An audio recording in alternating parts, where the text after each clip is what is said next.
Guru prestasi tingkat Kabupaten Sidoarjo, kemudian juara 3 Forum Ilmiah Guru tingkat Provinsi Jawa Timur, dan finalis Forum Ilmiah Guru tingkat nasional.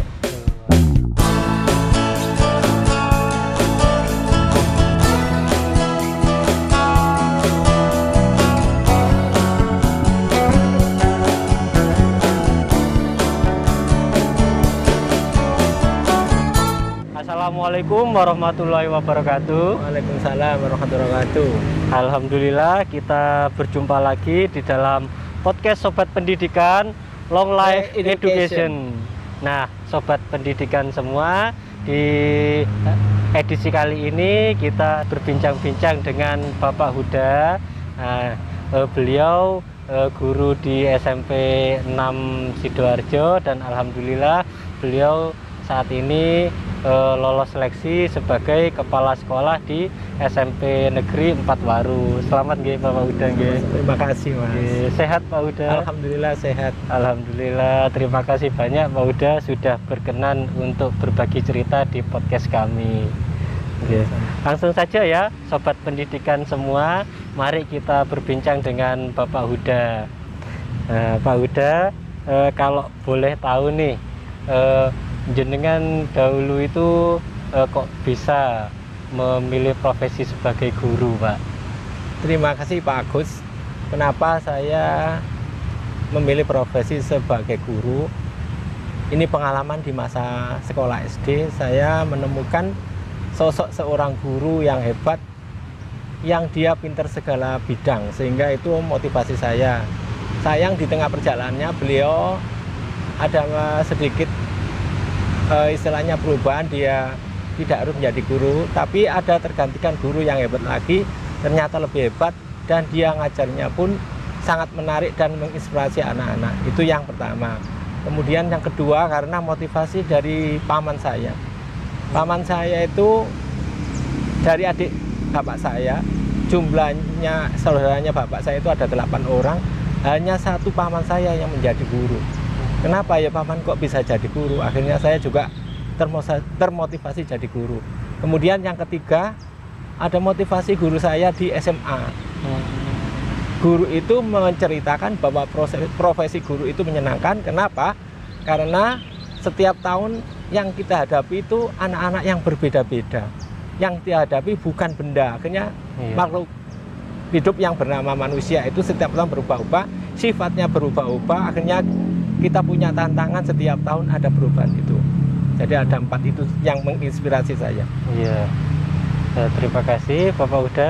Kalau boleh tahu mungkin sekolah-sekolahnya Bapak dulu di mana saja nggih, Pak? Iya, terima kasih. Mungkin ada yang teman-teman. Pak Agus, saya dari SD Negeri Pagerwojo. Oh, mriki. Ya, kemudian di SD itu menurut guru saya adalah saya yang paling pintar di antara 90 siswa, karena ada 90 siswa, saya nilai yang tertinggi. Dalam hati kecil saya, kalau saya nilainya tertinggi, saya punya cita-cita milih SMP Negeri 1 Sidoarjo.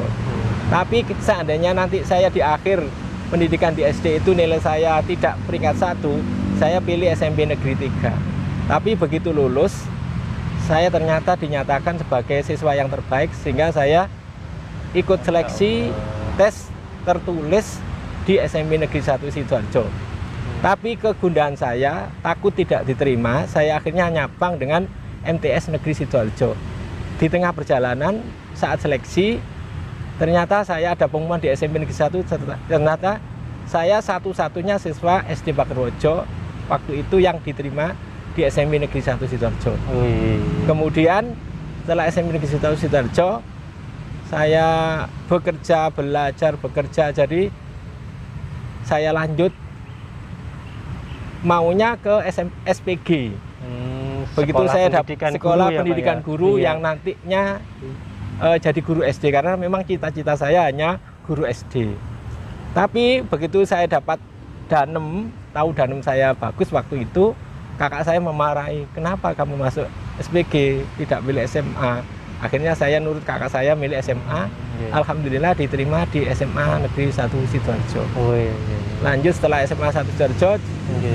saya diterima di IKIP Negeri Surabaya, pendidikan geografi S1 pendidikan geografi. Iya, mungkin sobat pendidikan tidak tahu IKIP. IKIP itu UNESA sekarang ya, Pak? Ya. Oke. Jadi sekarang yang UNESA. UNESA itu. Oke. Ya, terima kasih atas ceritanya nggih Pak Huda. Ngapunten mboten napa-napa nggih Pak. Mboten napa-napa. Nggih. Nah, kemudian mungkin bisa diceritakan ke podcast sobat pendidikan ini Pak Huda, perjalanan karir Bapak selama menjadi guru, dari awal jadi guru sampai Ya, saniki. terima kasih Pak Agus. Saya diterima menjadi CPNS tahun 1998 yang waktu itu tidak saya sangka-sangka, padahal waktu seleksi saya milih di luar Jawa. Ternyata ditempatkan di SMP Negeri 6 Sidoarjo tahun 98. Yang waktu itu sekolah yang tidak diperhitungkan, artinya sekolah yang banjir lah, sekolah yang pinggiran lah. Oke. Tapi tidak apa-apa, saya terima. Kemudian di SMP 6 itu di awal-awal tahun kurang lebih tahun 2000 saya dipilih oleh Dinas Pendidikan Provinsi sebagai asisten instruktur pendidikan geografi di Kabupaten Sidoarjo. Asisten instruktur karena instrukturnya ada, butuh asisten, saya dipilih oleh instruktur menjadi asisten instruktur. Kemudian tahun 2006 saya masuk, kalau tidak salah, pengurus MGMP geografi karena waktu itu belum ada IPS. Iya. Geografi. Terus sampai akhirnya kepengurusan IPS sampai saya mau jadi kepala sekolah. Karir saya memang tahun 2009 saya diminta oleh kepala sekolah saya untuk ikut seleksi guru prestasi tingkat kabupaten. Kebetulan waktu itu saya juara 3, yang tidak disangka-sangka dapat juara 3.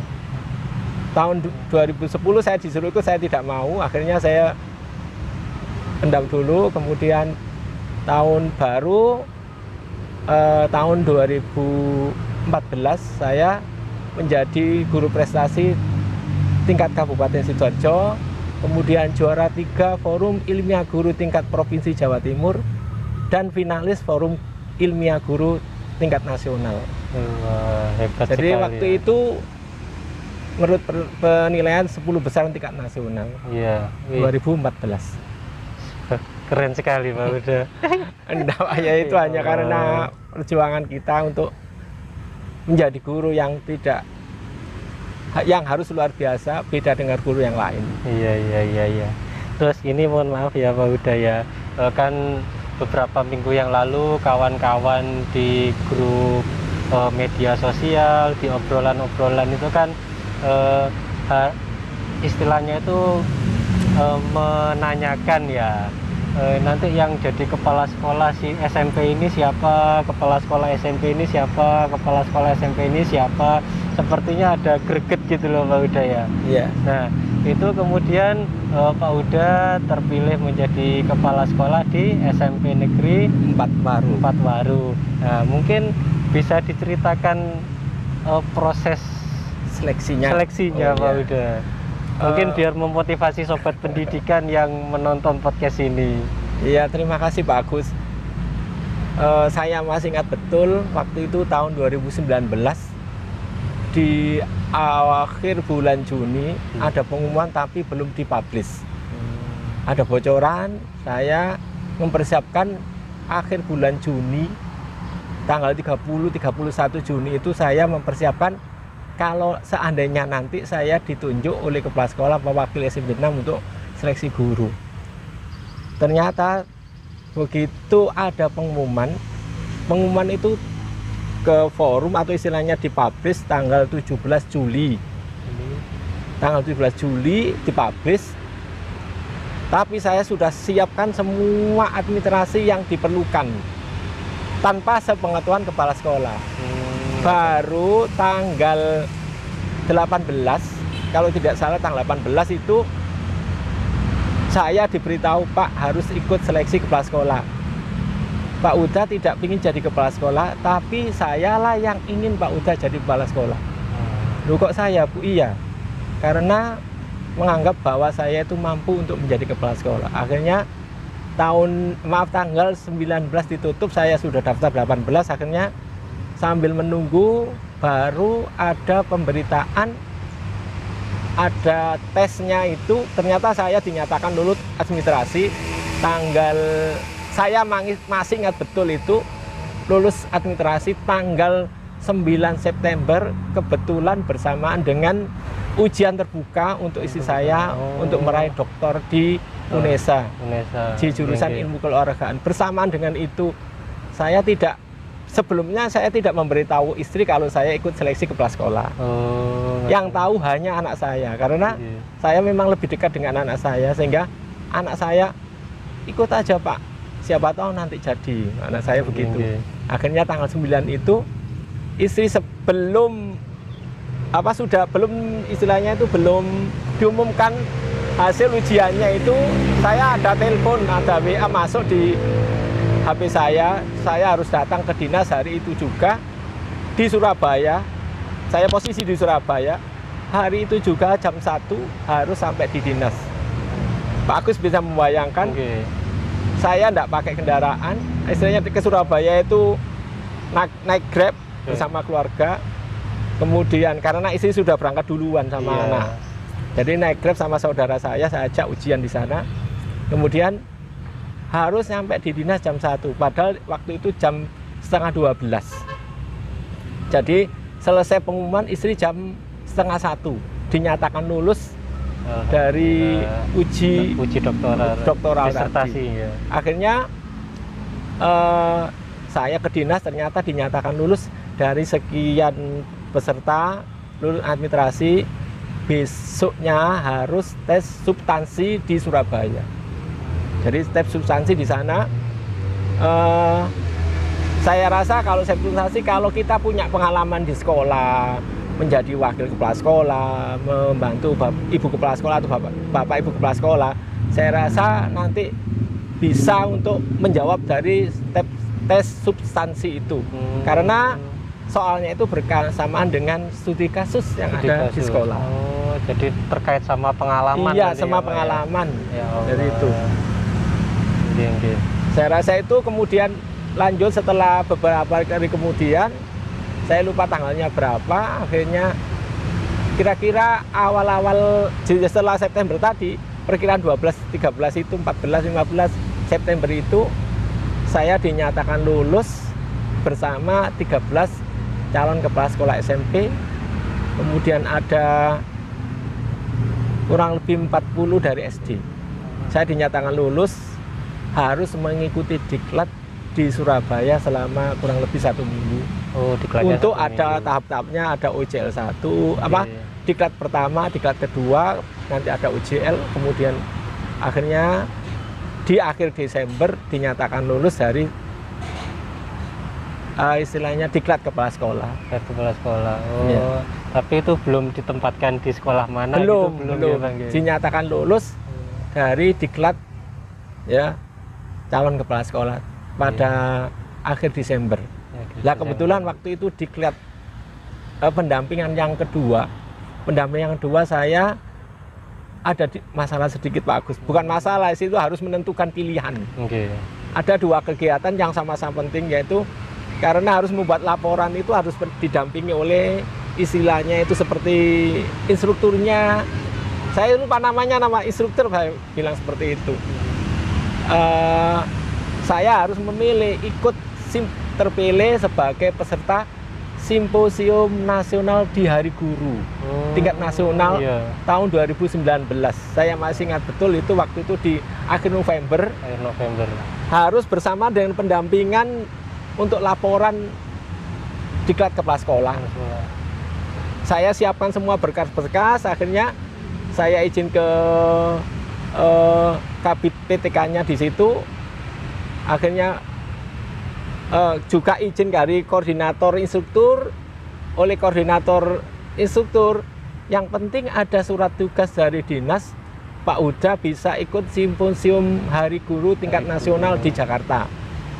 Kemudian oleh dosen pembimbing saya, instruktur pembimbing saya, Pak Huda juga harusin ke koordinator dulu, saya pasti boleh. Kalau Bu Koordinator bisa, oh udah silakan berangkat. Akhirnya berkas-berkas saya siapkan sudah selesai. Saya minta tolong teman saya, Bu, nanti minta tolong ini disampaikan ke instruktur. Ini hasil kerja saya waktu di UJL 2 itu, laporannya seperti ini. Nanti saya sudah izin, ternyata boleh mengikuti simposium Hari Guru tingkat nasional dan upacara Hari Guru tingkat nasional yang ada di Bekasi. Oh. Yang hadir Ketua Umum PGRI Pusat. PGRI Pusat. Iya. Tapi sangat inspiratif Iya. sekali ceritanya ya. Ya sobat pendidikan semua, itulah sedikit cerita dari Bapak Huda. Mudah-mudahan cerita prestasi-prestasi beliau bisa menginspirasi kita semua. Dan untuk Bapak Huda, semoga nanti di sekolah yang baru bisa semakin bersinar, berprestasi, membawa ke arah kebaikan. Terima kasih. Nah, mungkin ada pesan-pesan Bapak untuk murid-muridnya yang sekarang atau murid-muridnya yang sudah jadi alumni. Terima kasih Pak. Sebelum saya mengatakan pesan, saya kalau mengajar itu biasanya tidak langsung ke materi Pak. Jadi anak-anak saya beri kata-kata inspirasi. Saya masih ingat betul waktu itu, kamu kalau ingin jadi orang sukses itu bermacam-macam cara. Terserah kamu mau pilih apa profesimu. Kalau kamu bisa menjadi bermacam-macam profesi yang sesuai yang kamu inginkan. Tapi kalau saya paling banter, kepala sekolah paling banter. Kalau memang takdirnya lain bisa kepala dinas, tapi kalau cukup kepala sekolah. Maka dari itu untuk menjadi orang yang sukses itu harus fokus pada yang kamu inginkan. Passion ya Pak? Iya, harus pilih mana yang kamu sesuai dengan bidangmu. Jadi jangan semuanya dikuasai tapi setengah-setengah. Maga istilahnya itu. Jadi fokus.